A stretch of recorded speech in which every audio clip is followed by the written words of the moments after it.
All right, y'all. Well, I am so excited to have the opportunity to be here and talk to you guys about what the ServeNew team has been doing over the past 3+ years, give or take. So coming up on 4 years, the ServeNew team has been working on completely revolutionizing our ServeNew process. And basically, the end goal with this whole initiative has been to change the way that our customers experience working with Encore when they want new service from us. So let me see if I can advance the slide here. Here we go. Okay.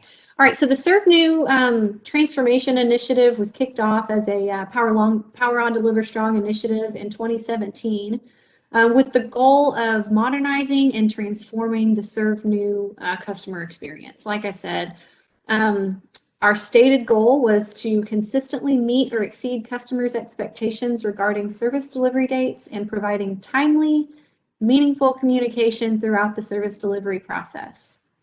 So any of you who are familiar with our ServeNew process before, may recognize that we really didn't have a whole lot of transparency with our customers. We didn't have a lot of tools in place to enable us to be able to easily communicate with the large amount of new serve customers that we have. And our processes were a little bit inconsistent, or maybe a lot bit inconsistent between the various areas. So we really wanted our process to become something that was predictable, no matter if you were in Lufkin or West Texas. And sorry, my watch is talking to me. And we wanted our processes to be predictable and repeatable, and to where we can get really good at it, and our customers have a nice, smooth process when they want new service from us. So this effort has really epitomized the concept of One Encore. Our team members and sponsors have come from all across the various organizations, including distribution, technology and market operations, transmission, customer operations, business and operation services, T&D ops, and many others have worked together as a cohesive team to really improve the customer experience. So I want to give a little shout out to the folks who participated, and there are hundreds of people who participated and are continuing to participate in the ServeNew transformation. Really, it's been a monumental team effort to transform from where we've been to where we're going. And I say where we're going because we're not totally there yet. If you look at this slide and you see the little guy that's marching towards the finish line, and you see he's not standing at the finish line yet, we've still got a ways to go. So to kick off the ServeNew initiative, we polled our customers and we asked them what do they want from the ServeNew experience, and that helped us to really figure out where our gaps were. To summarize, basically what they wanted was an easy process that's fast and consistent. They wanted clear communication throughout the projects, and they wanted to be able to interact with us during the process online, just like they do with a lot of other companies that they deal with on a daily basis. So with those expectations in mind, we mapped out a new ServeNew process, and we built a roadmap to accomplishing those goals through both process improvement, technology advancement, and training. And as you can well imagine, some of the things that we identified as improvements that needed to be made were going to take some time, or more time than we wanted. So our roadmap really consisted of kind of a sprinkling or a combination of early wins, interim process and technology enhancements, and then you'll hear about some longer term enhancements that we are making as well. And we're actually getting to fruition on some of those longer term enhancements now. That's why I say it's taken 3+ years. So the team identified 70, give or take, depending on when you ask, 70 transformative initiatives. And that basically were going to take us from where we were to our end state where we wanted to be, to where we could consistently deliver on customers' expectations. So I'm gonna talk to you guys about what some of those initiatives are and what we've been able to do with ServeNew. All right, so this this slide here is really just to give you a flavor of some of our biggest initiatives. Like I said, there have been a lot of interim initiatives along the way that have helped us to sort of bridge the gap in time. But these are really the big kind of milestones that we hit throughout the project. So first I'm going to talk to you about Encore.com and some of the enhancements that had been made to that. So early on, it was seen as a quick win to create better visibility and easier navigation on the Encore.com website to the construction and development content that we had. We found that it was a little bit difficult to navigate to get to construction and development and the ServeNew content. So the first thing we did was to try to make that just easier to find. So since early 2018, the content has continued to evolve, both as new ServeNew content has been developed, but also as Encore.com itself has undergone a refresh. So we continue to kind of enhance what the customer is able to see on Encore.com. Next, the online customer contact form. So this was another 2018 improvement that we did to modernize the way that our customers experience the initiation of a request. So at this point in 2018, we we enabled our customers to be able to go online and submit a service request to Encore.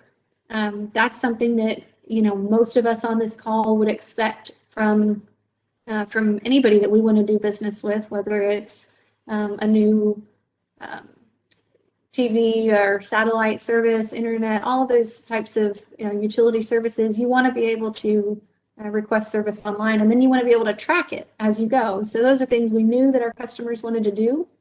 And so we started with that online customer contact form. The next thing we went and we're looking at was the ServeNew project tracking tool.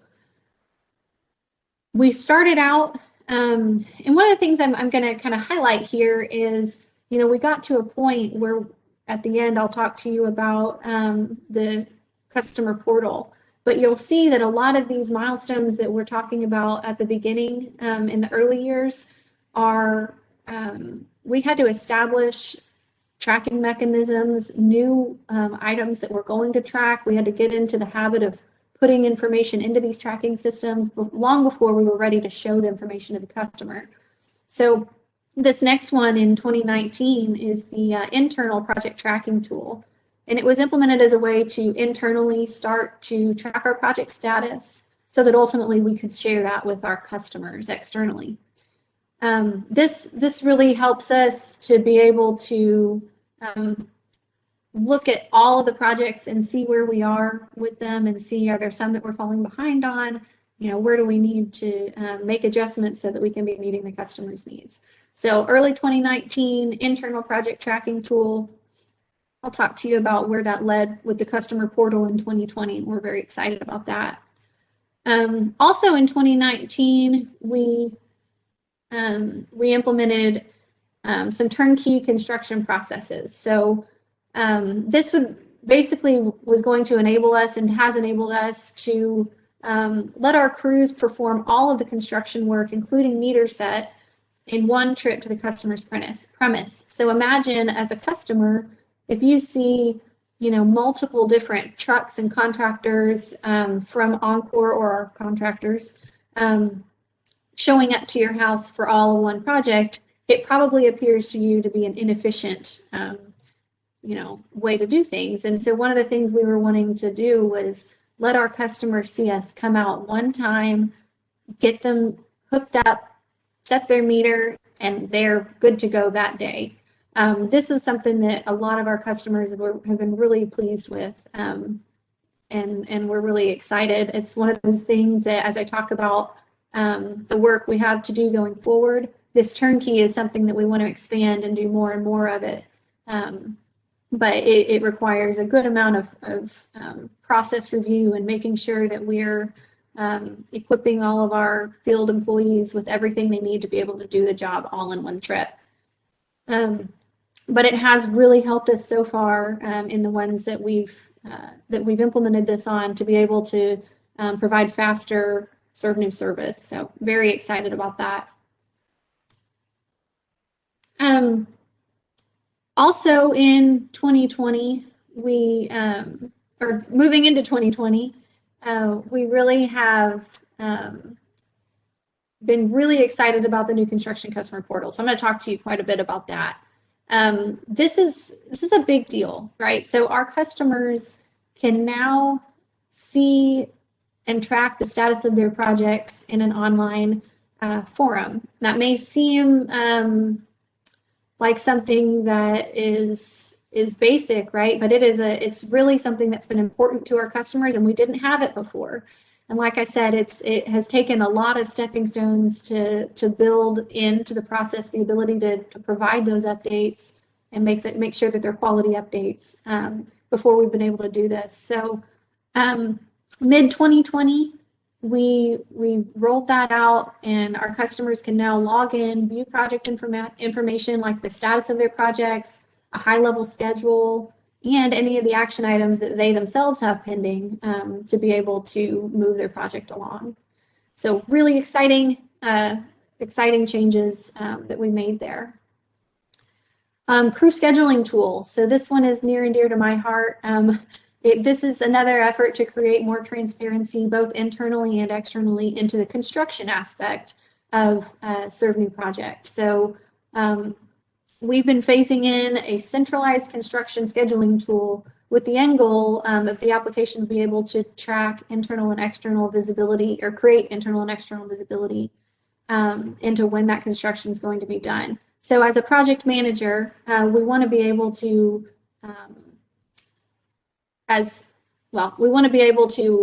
give the information to our project managers so that they can share that information externally. We also want to be able to push this information out to the new construction customer portal. And before we do that, we've got to make sure that we're providing them good information. So that crew scheduling tool right now, we're really in the process of using it internally and getting good at it, tweaking the tool. We've really been working very closely with our technology partners and kind of that agile development process to modify that crew scheduling tool to fit our needs. Again, crew scheduling is one of those things that is really, we've done it different ways across the different districts and distribution. And we're really excited to be kind of pulling it all together and putting it into a format that everybody can use and consume in an efficient and similar way across the system. And then the last one I'll mention in detail here is commercial online payment solution, and we are actively working on that with partners, with an external vendor. And basically in the next few months, we really expect to be able to implement a solution to enable our customers to make their CIAC contribution and native construction payments for their projects in an online portal, so that they don't have to necessarily get a bank draft or something like that. So we're basically really trying to modernize the way that our customers deal with Encore on their ServeNew projects. So as I'm sure you've noticed, most of these initiatives involve enhancements or establishment of systems and tools.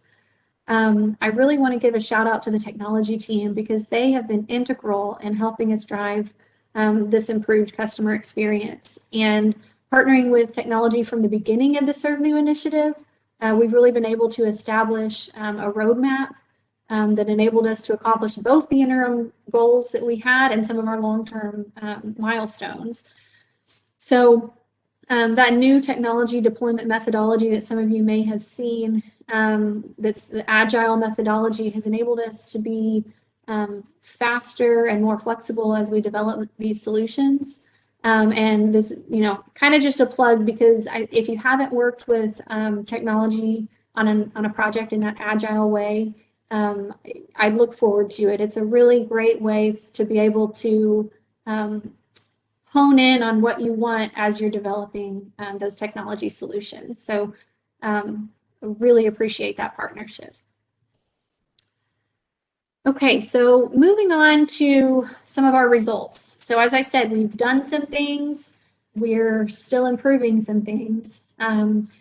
One of the questions that we ask our customers at the end of the project is, how would you rate your overall satisfaction with Encore on the new construction process? And we've been asking them this question all throughout 2020 and before that even. But starting in 2020, at the beginning of the year, 50-50. Some were satisfied, some were dissatisfied, and it was about a rate of 50-50, 49-51. In Q3, and I know that's not up here on the slide, we were at 74% satisfied. In Q4, you'll see we're at 66% satisfied. We're sort of hovering around that 2/3 to 3/4 of the folks are happy with the way in their dealings with us. And as you can imagine, we are not satisfied necessarily with that, but you can see that there's been improvement. And we're happy with that. We're glad that our customers are appreciating some of the transparency.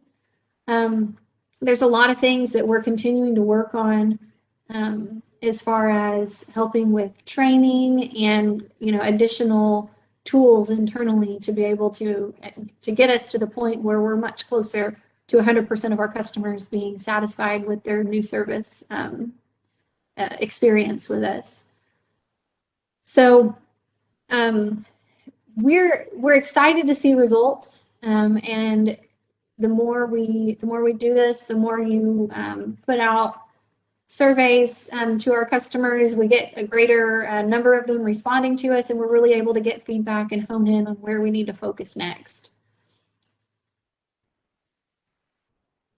All right, so then next steps, right? So going forward, we plan to finish the remaining transformative efforts that we have here within the next few months. And then we're going to turn our attention to monitoring our performance and continuing to adapt our processes, tools, and technology as needed based on the feedback and the metrics that we've established. So we're also going to continue to collaborate over time with the WAM transformation team so that we can continue enhancing and monitoring our performance of our ServeNew processes.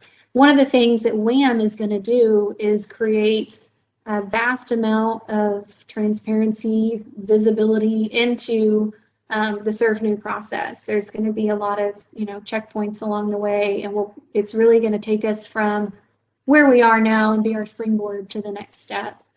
So a lot of the next level of enhancements and visibility into our process are really going to be facilitated by WAM. So our ServeNew team has representatives on that WAM transformation initiative and are really providing input into that, and we're making sure that our ServeNew processes translate into that, or that we make all of the adjustments as needed. But that's really our next big step in changing or transforming that customer experience. One of the things I haven't mentioned, so this has been an initiative that has taken place since 2017 as part of the PODS initiative. The next thing we're going to do is implement a ServeNew sustainment team structure that focuses on that monitoring and continuous improvement. So it's going to be less lots of projects along the way, and more looking at and monitoring our performance and adjusting and figuring out what training is needed, what changes are needed to our process that we've been, because you're going to create processes all the time, and they're never going to be perfect the first time you put them out there. So this team is really being established as we speak to make sure that we are constantly reviewing our processes, tools, and procedures to make sure that our customers are getting what they need from us. So with that, I think that's my last slide. So I will go ahead and take some questions. I have also with me this morning Stephanie Garrett, and Stephanie is going to be leading up that ServeNew sustainment team and has been integral in the ServeNew transformation initiative since 2017. So glad to have Stephanie here with me. And I'm going to stop sharing my screen. And if there Grace, are there any questions? Yes, a couple of questions. I'm going to go ahead and present those questions.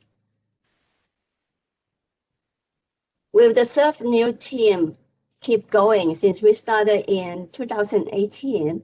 Will the team keep going? And how can people join the ServeNew team?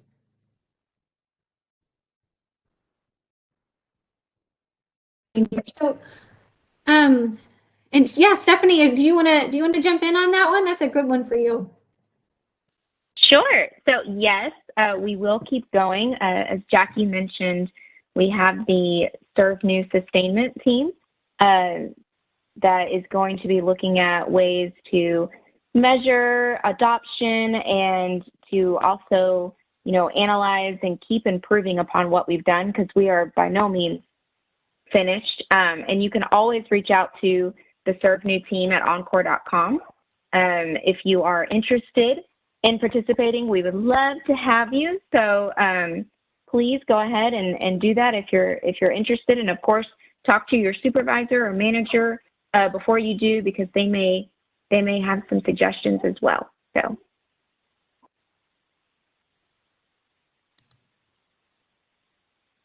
The question, does ServeNew means new service to home?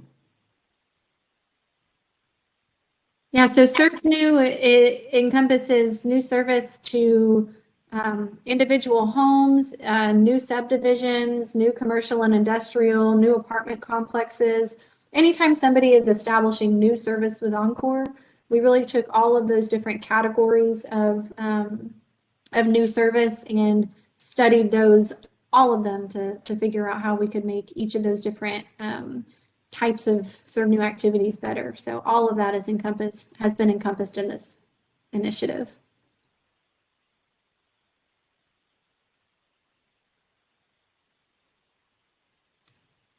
I have another question that coming. Let me make sure I got that one.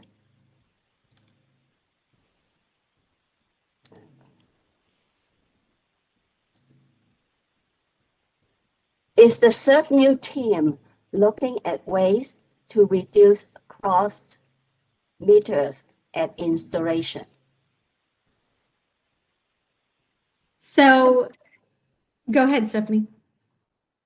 I was going to say that is something that we have on our list. It goes with of course, a lot of apartment installations in particular. So we are definitely identified that as a gap, and I think some other teams are also looking at that too. But we're definitely going to be looking at that one.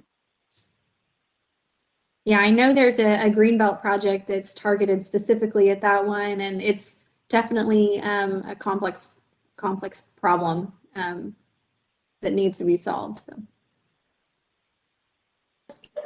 There's another question. What is the platform used for the crew scheduling tool?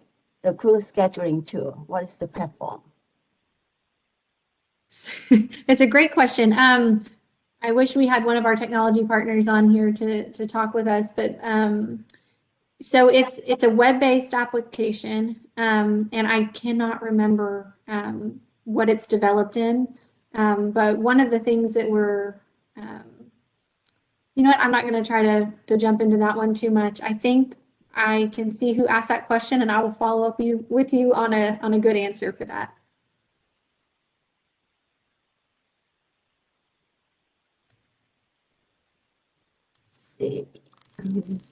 There's one more question here. Do you see the payment solution extending to other parts of the company? An example is payment for opt-out customers. So I think that the primary and the goal right now with the COP solution is for ServeNew, and then I think after that, it's one of those things where we'll see, are there other good fits for it. There's not a roadmap right now that we've built to expand it beyond the ServeNew initiative. But I think as, just like with any other good new tool, if we find we really like it and it's something that works well for our customers, then it's possibly something that we might leverage later on. But there's not a roadmap built right now for expanding it necessarily.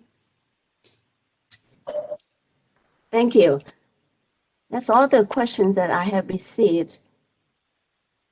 So I saw one here that I think is a good one for Stephanie that I really like. So what additional feedback do we get from customers that are not satisfied with their experience in order to further improve?